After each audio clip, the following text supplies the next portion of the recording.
19 November Jahangirnagar বিশ্ববিদ্যালয়ের marketing ডিপার্টমেন্টের একজন ছাত্রী তিনি তার নিজের ক্যাম্পাসে চলাচলের সময় ব্যাটারি চালিত রিকশার ধাক্কায় মর্মান্তিকভাবে মৃত্যুবরণ করেন এবং এই রিকশাগুলো চলাচলের কারণে আজকে আপনারা দেখবেন যে বিভিন্ন সড়কে দুর্ঘটনা ঘটছে, জনগণের যে নিরাপদ সড়কের আকাঙ্ক্ষা এটি ব্যাহত হচ্ছে।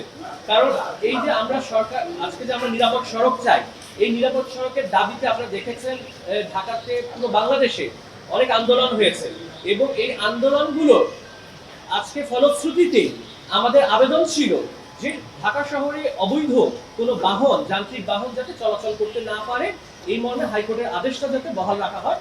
মাননীয় চেম্বার বিচারপতি উনি আদেশটি স্থগিত করেননি, উনি স্থিতাবস্থা বজায় রেখেছেন, যেটির মানে হচ্ছে যারা এখন বিদ্যমান ঢাকায় ব্যাটারি চালিত রিকশা চালাচ্ছেন বা চলছে, এই রিকশাগুলো চলাচলে কোনো বাধা নেই।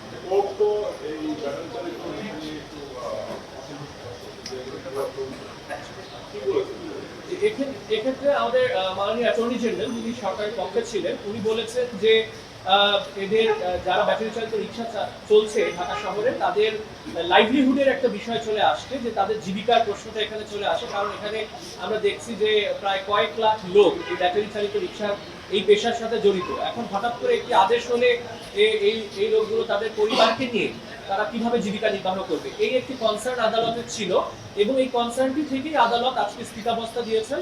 কারণ যেখানে জীবিকার প্রশ্ন, লাখ লাখ মানুষের জীবিকার প্রশ্ন, এই বিষয়টি আদালত দ্রুত অনুধাবন করেছে এবং এই জন্য স্থিতাবস্থা দিয়েছে। স্থিতাবস্থা বজায় থাকার ফলে আজকে পর্যন্ত যেসব ব্যাটারি চালিত রিকশা ঢাকা মহানগরীতে চলছে, এই রিকশাগুলো চলতে কোনো আইনগত কোনো বিধিনিষেধ নেই।